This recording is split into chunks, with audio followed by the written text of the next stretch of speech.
Picture this. It is the year 1066. The Norman fleet has just landed on the southern coast of England, bringing with it the man who will reshape history, William the Conqueror. But before William can march to Hastings, before he can slaughter the Anglo-Saxons and claim the crown, he has a terrifying, superstitious task to complete. According to a rare fragment of the Icelandic sagas, William does not fear the living English armies half as much as he fears a dead man. He orders his soldiers to locate a specific unmarked burial mound overlooking the sea. He forces them to dig, to break open the earth until they find the decaying remains of a Viking warlord who died nearly 2 centuries prior. William orders the corpse to be dragged out and burned to ash on a massive pyre. Why? Because legend held that as long as those specific bones remained in the ground, no invader could ever successfully conquer England. The bones belonged to a man so terrifying that even his corpse was a weapon of mass destruction. This is not just a legend of superstition, it is a testament to the true story of Ivar the Boneless. Before diving into these forgotten stories of survival and suffering, if you enjoy learning about the hidden truths of history, consider hitting that like button and subscribing for more content like this. And please comment below to let me know where you're listening from. I find it incredible that we're exploring these ancient stories together from different parts of the world, connected across time and space by our shared curiosity about the past. Now, let's strip away the myth and look at the blood. To understand the monster who scared William the Conqueror 200 years after his death, we have to travel back to a wedding night in the early 9th century. A night that was supposed to be filled with passion, but was instead marked by a dark prophecy. The parents are legends themselves, the ambitious Viking hero Ragnar Lothbrok and the mystic seeress Aslaug. The sagas tell us that Aslaug warned her new husband. She told him that if they consummated their marriage too soon, if they did not wait 3 holy nights, the child conceived would be cursed. She warned that the boy would be born without the structural integrity of a human being. Ragnar, driven by lust and arrogance, ignored her. He forced himself upon her, and 9 months later the prophecy screamed its way into the world. The child was named Ivar. But as the midwives examined him, they recoiled. His legs were twisted. Where there should have been sturdy bone, there was only soft gristle and cartilage. In the brutal society of the Norsemen, where physical strength was not just a virtue but a requirement for life, this baby should have been taken out to the forest and left for the wolves. It was the custom. It was mercy. A Viking who could not walk could not fight. A Viking who could not fight was useless. But Ivar was not killed. Against all logic, against all tradition, he was kept alive. Why? This is the first great mystery of his life. Perhaps his eyes held a terrifying intelligence that stayed his father's hand. Or perhaps his survival was the first sign of his unparalleled cruelty, a refusal to die simply to spite the world that didn't want him. Modern medicine offers us a name for his condition today: Osteogenesis Imperfecta, or brittle bone disease. It is a genetic mutation that leaves the skeleton fragile, the whites of the eyes tinted blue, and the body in constant agonizing pain. Imagine growing up in a culture that worships Thor's hammer and the warrior's axe, while your own body breaks under the weight of a blanket. Every movement is a risk of fracture. Every play fight with your brothers is a potential death sentence. Yet Ivar did not just survive, he thrived. He realized very early on that if he could not be the strongest man in the room, he had to be the smartest. And if he could not make men respect him, he would make them fear him so deeply that they would carry him on their shields into battle, treating him like a living god of war. The Boneless nickname was not an insult.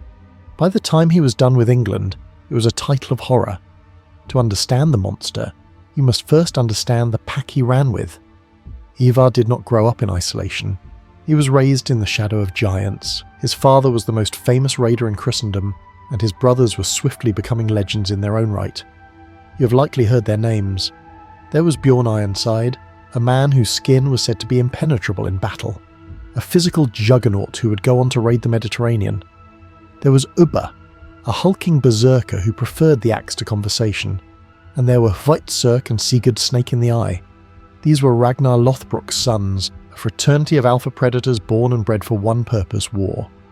In any other family, in any other time, The disabled brother would have been the object of pity. He would have been the one left behind to tend the hearth while the men went Viking. But the sagas paint a very different, very disturbing picture of the dynamic between these brothers. They didn't pity Ivar, they deferred to him. This is the most fascinating psychological puzzle of the Viking Age. Why would Bjorn Ironside, a man who could likely crush a horse's skull with his bare hands, listen to the commands of a younger brother who had to be carried on a stretcher?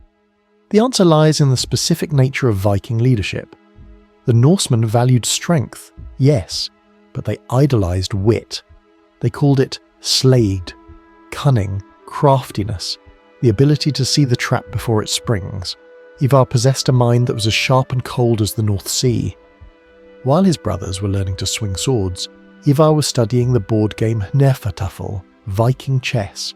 He was learning how to manipulate pieces, how to sacrifice pawns to capture kings. He realized early on that his brothers were potent weapons, but weapons need a hand to wield them. He became that hand. He positioned himself as the strategist of the family. If Bjorn was the muscle, Ivar was the brain. It was a symbiotic relationship born of necessity, but it was forged in cruelty. Historical texts suggest that Ivar compensated for his physical immobility with a terrifying upper body strength and a proficiency with the bow, one of the few weapons that did not require footwork. But his true weapon was his voice. He developed a tongue that could incite a berserker rage or talk a merchant out of his entire fortune. He learned that if he could not force men to obey him physically, he could manipulate them psychologically. He became a master of gaslighting and intimidation before those terms even existed. There is a chilling theory among modern historians regarding his condition. If Ivar truly suffered from a severe form of brittle bone disease, his life would have been a cycle of excruciating pain. Every day was a battle against his own skeleton. Chronic pain changes a person.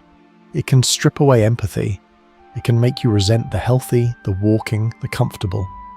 It is entirely possible that Ivar's legendary cruelty, his appetite for torture and elaborate executions, was a projection of his own internal agony. He wanted the world to feel what he felt. He wanted to externalize his suffering. As the brothers grew into men, their raiding parties began to terrorize the coasts of France and Ireland. But these were just practice runs. They were merely sharpening their claws, the true turning point of Ivar's life, and the moment that would doom the Anglo-Saxon world, arrived with a piece of news from across the sea. It was the news of their father's death.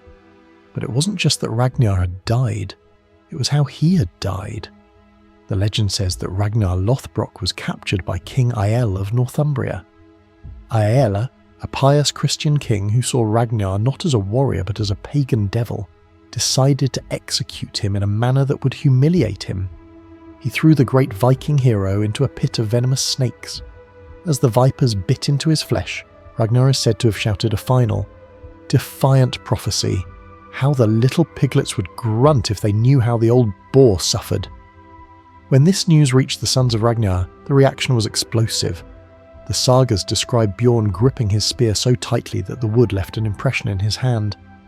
Hvitserk was trimming his fingernails and cut right to the bone without flinching. But Ivar's reaction was different. He did not rage, he did not scream, he went quiet. While his brothers wanted to launch an immediate disorganized raid to burn a few villages in revenge, Ivar saw the bigger picture. He saw an opportunity. He told them to wait, to not just gather a crew, but to gather an army, a great heathen army. He argued that the death of Ragnar Lothbrok was not a tragedy. It was a casus belli, a justification for total war. He didn't just want to kill King Ehlers. He wanted to dismantle the entire kingdom of Northumbria. This was the moment Ivar the Boneless truly took command. He transformed from a raider into a general. He began sending out messengers to every harbour in Scandinavia, from Denmark to Norway to the Swedish coast. He promised glory, he promised silver, but mostly he promised land. He was organising the largest invasion force Britain had ever seen, and he was doing it from a sitting position. The piglets were not just grunting, they were sharpening their tusks, and the boar's death would be paid for in a river of royal blood. The year is 865 AD. To the Anglo-Saxon monks scribbling in their candlelit scriptoriums, it must have felt like the apocalypse had arrived. For decades, the Vikings had been a seasonal nuisance. Terrifying, yes, but predictable. They came in the summer, raided a monastery, burned a village, and vanished back into the mist before the autumn storms. They were like a bad weather system. You endured it, and then you rebuilt. But in 865, the weather changed. The storm didn't leave. The Anglo-Saxon Chronicle, the primary historical record of the time, shifts its tone in this year. It stops recording isolated raids and records the arrival of a force it simply calls the Michel Heathen here, the Great Heathen Army. This was not a raiding party of 3 ships. This was a coalition of hundreds of longships, carrying thousands of warriors. It was a floating city of leather, wood, and iron, and at its helm sat the cripple, Ivar the Boneless. This is where Ivar's genius truly begins to shine, separating him from the brutish stereotype of a Viking warlord. If he were merely a savage, he would have sailed directly to Northumbria to attack King Aella immediately. He would have let emotion dictate his strategy. But Ivar was cold. He knew that an army of this size, estimated between 3,000 to 5,000 men, had a fatal weakness: logistics. They needed food, they needed a base, and most importantly, they needed mobility. So Ivar did not land in Northumbria. He landed further south, in the kingdom of East Anglia. Imagine the terror of the East Anglian king, Edmund, when he saw the horizon turn black with sails. But Ivar didn't attack. He sent envoys. He made a demand that was unprecedented in Viking warfare. He didn't just want gold, he wanted horses. This was a masterstroke. Vikings were sailors, infantrymen. They were not cavalry. But Ivar understood that in England, to conquer the land, you had to move faster than the news of your arrival. He bullied East Anglia into supplying his army with mounts as the price for peace. King Edmund, thinking he was buying safety for his people, gave Ivar exactly what he needed to destroy his neighbours. It was a deal with the devil. Ivar wintered in East Anglia, feeding his army on English grain, resting his men and training them to ride. He was weaponising one English kingdom against another. While he waited, Ivar's spies were busy. This is another detail often overlooked. The Vikings had excellent intelligence networks. Ivar knew that Northumbria, the target of his vengeance, was in the middle of a civil war. The usurper King Aella, the man who killed Ragnar, was fighting the deposed King Osbert. The kingdom was divided. The timing was perfect. In late 866, Ivar gave the order. The Great Heathen Army broke camp. They didn't sail, they rode. A column of thousands of mounted Vikings thundered north, bypassing defences, moving with a speed that the English had never seen before. They weren't heading for a village. They were heading for the jewel of the north, the city of York. York, or Euphorix to the Saxons, was the ancient Roman capital of the north. It was protected by crumbling but still formidable Roman walls. Capturing it would send a message that the Vikings were here to stay. Ivar timed the attack with a cynical precision. He arrived on November 1st, All Saints' Day. The city leaders were in the cathedral. The guards were likely feasting or resting. The city was distracted by holiness when hell arrived at the gates. The Vikings stormed York with barely a fight. They slaughtered the garrison, seized the treasury, and occupied the Roman fortifications. Suddenly, the Northumbrians woke up to a nightmare. Their capital was gone. The civil war between Aella and Osbert suddenly seemed petty. Faced with extinction, the two rival kings did the only thing they could. They united. They pooled their remaining forces and marched on York to dislodge the invaders. This was the moment Ivar had been waiting for. He didn't just want the city, he wanted the kings. He allowed them to approach. He allowed them to think they had a chance. He used the Roman walls not just for defence, but as a trap. The ensuing battle for York was a catastrophe for the English. The sagas describe a brutal, close-quarters slaughter in the streets. The Vikings, fighting with their backs to the walls they now owned, decimated the Northumbrian relief force. In the chaos, King Osbert was cut down. But for King Aelle, the man who threw Ragnar into the snake pit, a darker fate was reserved. The battle ended, the smoke cleared, and Ivar the Boneless looked down from his stretcher at the man who had murdered his father. The conquest was secured. Now, the theatre of cruelty could begin. The history books tell us the battle was won, but the sagas tell us that for King Aelle, the true horror was just starting. History is often written by the victors, but in the case of the Viking Age, it was written by the victims, and there is no chapter in their history more terrifying or more debated than what happened next to King Eyel. The capture of Eyel was not a normal prisoner of war situation. For Ivar, this was a ritualistic necessity. The sagas tell us that upon capturing the king, Ivar ordered the preparation of the blodorn, the blood eagle. If you're squeamish, you might want to look away from your imagination for a moment, because if the accounts are true, this was one of the most anatomically creative forms of torture ever devised by human cruelty. The ritual allegedly went like this. Eyel was restrained face down. An eagle with outstretched wings was carved into his back with a blade. But that was just the drawing. The executioner, some sources say it was Ivar himself, then hacked through the ribs near the spine, severing them one by one. The ribs were then physically bent outwards, cracked open like a pair of gruesome wings. Finally, the executioner would reach into the open cavity and pull the victim's lungs out through the wounds, draping them over the broken ribs. As the dying man gasped for his final breaths, the lungs would flutter, mimicking the movement of a bird's wings. To add final insult to injury, salt was rubbed into the gaping wound. It sounds like something out of a modern horror movie. But did it actually happen? This brings us to the most heated debate in Viking studies. For centuries, historians accepted the blood eagle as fact. It was the ultimate symbol of Viking barbarism. However, modern scholars have raised a skeptical eyebrow.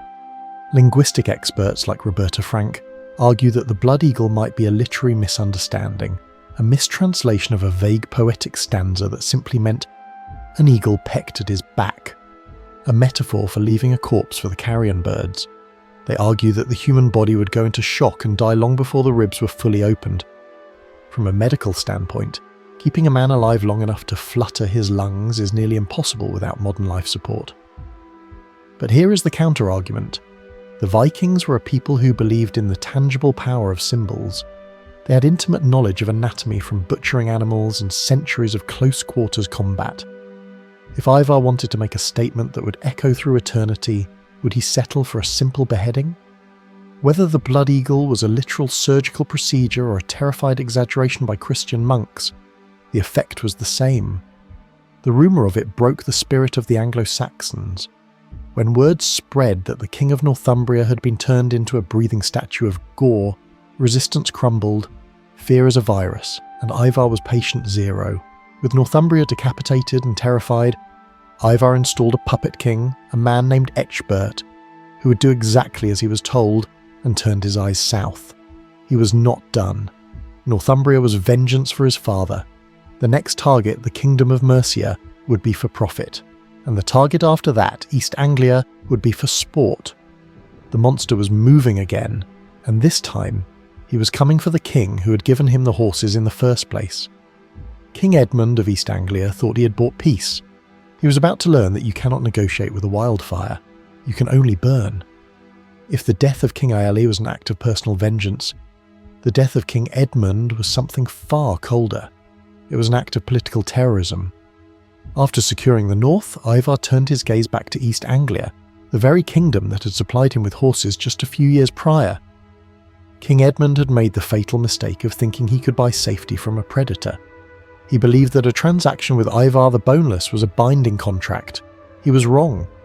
To Ivar, the horses were not a trade, they were a down payment, and now he was coming to collect the rest of the debt. In 869 AD, the Great Heathen Army rode into East Anglia, burning libraries and slaughtering monks as they went. King Edmund, realising that appeasement had failed, finally gathered his courage. He raised an army and met the Vikings in battle. But the East Anglians were farmers and poets fighting against veterans who had spent the last 5 years bathing in blood. The battle was short, the defeat was total. Edmund was captured and brought before Ivar in a scene that has been immortalised in Christian hagiography. This was not just a meeting of two kings, it was a collision of two worlds. Edmund represented the pious, civilised Christian order. Ivar represented the chaotic, primal force of the old gods. According to the chronicler Abbo of Fleury, Ivar offered Edmund a choice: become a puppet king under Viking rule, renounce his faith and live, or hold on to his god and die. It was a test. Ivar was fascinated by the Christian obsession with martyrdom. He wanted to see if this king's white Christ could save him from Viking steel. Edmund refused to submit. He looked the monster in the eye and declared that he would never serve a heathen lord. Ivar's response was to turn Edmund's death into a perverse piece of performance art. He ordered the king to be tied to a tree. Then, he ordered his archers to line up. But they were not to kill him instantly. They were ordered to shoot carefully, to pierce his arms, his legs, his shoulders, avoiding the vital organs. The chroniclers write that Edmund was shot with so many arrows that he resembled a hedgehog, his body bristling with shafts, blood weeping from dozens of non-fatal wounds. Throughout the torture, Edmund continued to call out to Jesus. This infuriated Ivar. The Viking warlord finally grew bored of the game. He ordered Edmund's head to be hacked off and thrown into the dense brambles of the forest, denying the king a Christian burial. Legend says that when Edmund's followers later went searching for the head, they found it being guarded by a wolf, a beast of Odin protecting a saint of Christ. Whether you believe the miracle or not, the result was undeniable. King Edmund Martyr became a saint, and his shrine at Bury St Edmunds became a holy site. But for Ivar, this was a victory of a different kind. He had proven that the Christian God would not intervene. He had killed 2 of the 4 major kings of England. He had dismantled the political structure of the island. He was no longer just a boneless cripple. He was the kingmaker. He was the most powerful man in Britain. Yet, at the very height of his power, something strange happened. Just as he held the throat of England in his hand, Ivar let go. He disappeared from the English records entirely. The Anglo-Saxon chronicle stops mentioning him. The scourge of the Saxons simply vanished into the mist. Where did he go? And why would a conqueror walk away from his conquest? The answer lies across the Irish Sea, in a city that was quickly becoming the dark heart of the Viking world, Dublin. When Ivar vanished from the English history books in 869, he didn't retire, he didn't retreat. He simply moved his chessboard to a new table. While the Anglo-Saxons were likely breathing a sigh of relief, praying that the devil had returned to hell, the Irish were about to learn his name. In the Annals of Ulster, the primary historical record of medieval Ireland, a new warlord appears around this time. They call him Ehlmar. For years, historians debated whether Ivar the Boneless and Ehlmar of Dublin were the same person. Today the consensus is overwhelming. They are one and the same. The boneless conqueror had crossed the Irish Sea to claim a new throne, but he didn't go to Ireland to farm, he went there to build an empire of commerce, and the currency of that commerce was human lives. Ivar marched into Dublin, or Dublin as it was known then, named after the Black Pool where the Vikings moored their ships. In the 9th century, Dublin was not a city of stone cathedrals. It was a gritty, muddy, fortified trading post that smelled of salt, tar and misery. It was the largest slave market in Western Europe. Ivar reunited there with his ally Olaf the White, a Norse king who had established a foothold in Ireland. Together they formed a dual monarchy that would terrorise the British Isles for decades. This phase of Ivar's life reveals the cold pragmatism behind the warrior. In England, he was a destroyer, fueled by the emotional need to avenge his father. In Ireland, he became a builder, fueled by greed and geopolitical ambition. He understood that to maintain a standing army, you needed vast amounts of silver, and the easiest way to get silver was to catch people and sell them to the markets in the east.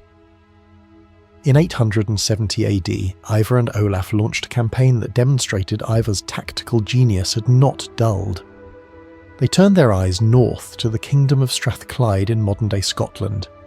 Their target was the fortress of Alt Clwyd, known today as Dumbarton Rock. Dumbarton Rock is a geological beast, a massive volcanic plug rising straight out of the River Clyde. It was considered impregnable. For centuries, armies had smashed themselves against its cliffs and failed. The Britons inside felt safe. They had the high ground, they had the walls, but they didn't have Ivar. Ivar did not try to storm the rock. He knew that his men, and certainly he himself, could not scale those vertical cliffs under fire. Instead, he laid siege. But this was not a passive blockade. Ivar identified the fortress's one weakness, its well. He orchestrated a 4-month-long strangulation of the citadel, eventually managing to cut off or dry up their water supply. Imagine the horror inside the rock. the most heavily defended fortress in Scotland, brought to its knees not by swords but by thirst. The defenders surrendered. The result was one of the largest single looting operations in Viking history. The annals describe the return of Ivar and Olaf to Dublin in 871. It is a staggering image. They didn't come back with a few chests of gold. They arrived with a fleet of 200 ships, and those ships were weighed down not just with cattle and plunder, but with a massive cargo of Angles, Britons and Picts. Thousands of slaves. Ivar had effectively liquidated the population of a Scottish kingdom and brought them to Dublin to be sold like cattle. He was now the undisputed King of the Norsemen of all Ireland and Britain. He had conquered York. He had beheaded the King of East Anglia. He had broken the impregnable Dumbarton Rock. He controlled the Irish Sea. At this moment, in 871 AD, Ivar the Boneless was arguably the most successful warlord in the Western world. He had overcome a severe physical disability to bend nations to his will. He had wealth, power, and a legacy that would terrify generations. But biology is a cruel master. Just as he reached the absolute zenith of his power, the body that he had pushed beyond its limits for 50 years finally began to give out. The boneless condition, which he had fought with such ferocious will, was about to claim its final victory. The monster was mortal after all. In the year 873 AD, the Annals of Ulster record a death that is as cryptic as it is significant. The entry reads simply, Eimar, King of the Norsemen of all Ireland and Britain, ended his life. But it is the next phrase that catches the eye of the historian and the pathologist alike. It says he died of a tameness, a sudden, hideous disease. For a man who spent his entire life courting death on the battlefield, who stood amidst the shield walls of York and the slaughter of East Anglia, it is ironic that he was not felled by a Saxon sword or a Scottish spear. He was taken from within. What was this hideous disease? If we subscribe to the theory that Ivar suffered from Osteogenesis Imperfecta, his end was likely terrifyingly painful but predictable. People with severe forms of this condition often suffer from cardiac failure or respiratory complications as the ribcage deforms and presses against the lungs. His body, which had been his prison and his weapon for 50 years, finally collapsed. The boneless warlord simply broke. But where is he? Where was the most feared man of the 9th century laid to rest? This brings us back to England, to a quiet parish church in Repton, Derbyshire. In the 1980s, archaeologists Martin Biddle and Berth Colby Biddle uncovered something that looked less like a churchyard and more like a crime scene. Beneath a shallow mound in the vicarage garden, they found a mass grave containing the commingled remains of at least 264 people. Carbon dating placed these bones squarely in the late 9th century, the exact time the Great Heathen Army wintered in Repton. These were Ivar's men. The bones showed signs of violent trauma, but they had been stacked neatly, reverently, around a central chamber. In the centre of this chaos, separate from the mass grave, lay a single, double, prominent burial. Grave 511. The man in grave 511 was a warrior of immense status. He was buried with a sword by his side, a rare honour. Around his neck hung a Thor's hammer amulet, but the most telling detail was a boar's tusk placed between his legs. In Norse mythology, the boar is a symbol of fertility and strength, perhaps a final compensation for a man who, if the legends are true, could not function sexually or physically like other men. The skeleton itself tells a confusing story. This man was tall, around 6 feet, which was a giant for the time. He was robust. He had died from a horrific blow to the skull and a cut to the femoral artery. On the surface, he looks nothing like the boneless cripple of the sagas. He looks like a berserker. This creates a fascinating historical friction. Is grave 511 Ivar? Some historians argue yes. They suggest that boneless was never a medical diagnosis, but a mistranslation or an ironic nickname for a man who was exceptionally agile or perhaps legless, drunk, or even a corruption of the Latin exosus, meaning detested. They argue the sagas invented the disability centuries later to make the story more dramatic. However, others point to the sheer specific cruelty of the saga descriptions. Why invent a disability that makes a hero weak unless it was a defining, unforgettable truth? There is another possibility. The annals say Ivar died in Dublin, but the sagas say he asked to be buried in England to curse invaders. Could his body have been moved? Or is the man in Repton merely a lieutenant, perhaps his brother Ubba or a high-ranking jarl, while Ivar lies elsewhere, lost to the peat bogs of Ireland? We may never know for certain if the bones in Derbyshire belong to the mastermind of the Great Heathen Army, but standing in that crypt, looking at the mass of fractured skulls and the giant of Grave 511, you feel the tangible weight of his legacy. Whether he was a cripple or a giant, he commanded the loyalty of hundreds of men who were willing to die and be buried at his feet. He was a magnet for death, and when he died, he left a void. The brain of the Viking invasion was gone. The unity of the Great Heathen Army died with him. What followed was the fragmentation of the Viking forces, giving the Anglo-Saxons their first glimmer of hope. A hope that would be seized by a young, sickly prince hiding in the marshes of Somerset. A man who would become the only English monarch to be called the Great. When a hurricane dissipates, the winds die down, but the landscape is left permanently altered. That was the state of Britain after the death of Ivar the Boneless. For nearly a decade, Ivar had been the gravity holding the Great Heathen Army together. He was the force that bound distinct, often quarrelling Viking chieftains into a singular spear tip. When that gravity vanished, the army did what all leaderless coalitions do. It fractured. The Great Heathen Army split in two. One half, led by Ivar's brother Halfdan, went north to Northumbria, but they didn't go there to raid. In a move that signalled the end of an era, they beat their swords into ploughshares. The Anglo-Saxon chronicle tells us that Halfdan shared out the land of the Northumbrians, and they proceeded to plough and to support themselves. The wolves had become farmers. They settled down, married local women, and began the slow process of becoming Englishmen. The other half of the army, however, was not ready to retire. Led by a warlord named Guthrum, they turned their hungry eyes toward the only Anglo-Saxon kingdom left standing, Wessex. Wessex was the last domino. If it fell, the conquest of Britain would be complete. The language you speak today might be a dialect of Danish. And the man standing in the way of this annihilation was a young, sickly intellectual named Alfred. History would call him Alfred the Great, but in 871 he looked like Alfred the Doomed. He had just inherited the crown after his brother died fighting the Vikings. His army was exhausted, his treasury was empty, and he was facing Guthrum, a disciple of Ivar who had learned the master's lessons well. In January 878, Guthrum pulled a manoeuvre straight out of Ivar's playbook. He launched a surprise attack on Alfred's court at Chippenham during the religious festival of Twelfth Night.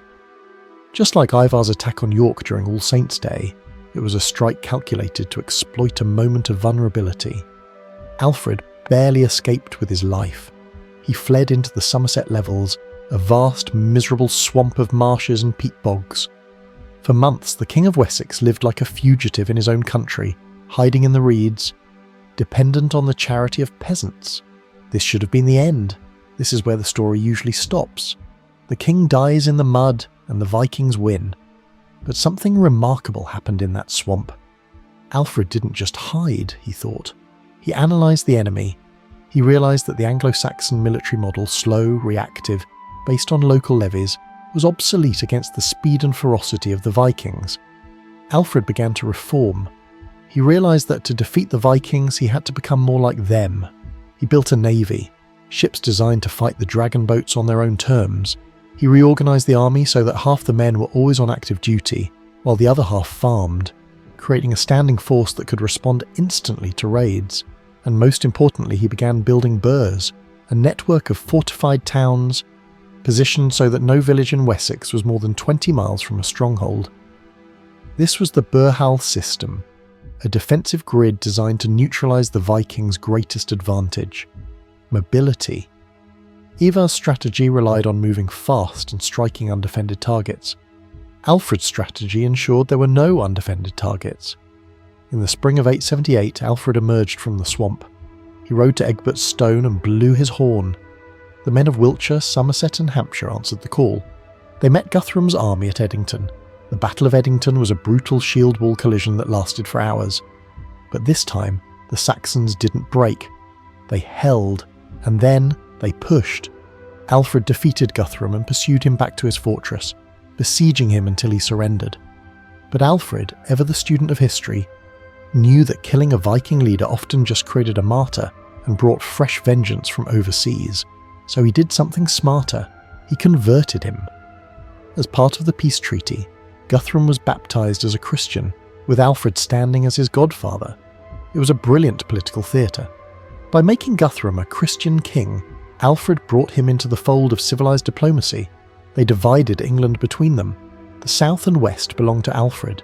The north and east, the lands Ivar had conquered, became the Danelaw.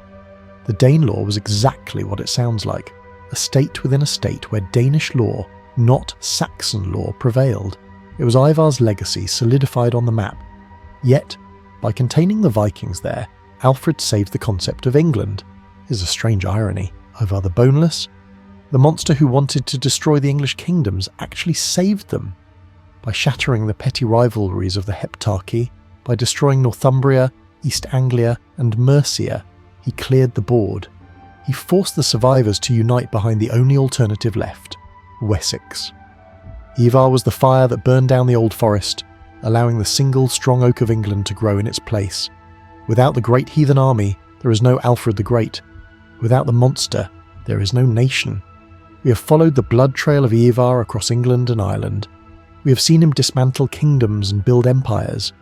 But as we approach the end of this journey, we must return to the very first question, the question that has defined his entire existence in the popular imagination. Why was he called the Boneless? For centuries, historians dismissed the nickname as folklore. They assumed boneless was a metaphor for a snake-like agility, or perhaps a cruel joke about sexual impotence, that he was boneless because he could not produce an heir. Some linguists even argued it was a translation error, derived from the Latin word exosus, meaning the detested one, which sounded like the Norse word for legless to a confused scribe. But in the mid-20th century, medical science offered a different, far more compelling explanation. Dr. Knud Seedorf in 1949 was the first to seriously propose that Ivar Ragnarsson suffered from Osteogenesis Imperfecta. This is a rare genetic disorder where the body fails to produce enough collagen, the protein that gives bones their tensile strength. The evidence in the saga of Ragnar Lothbrok is startlingly specific. It describes Ivar as having only cartilage where bone should be, making him unable to walk. But the smoking gun is the description of his eyes. The saga mentions that his eyes were deeply unsettling. In patients with severe Osteogenesis Imperfecta, the whites of the eyes, the sclera, often appear blue or grey because the tissue is so thin that the underlying veins show through.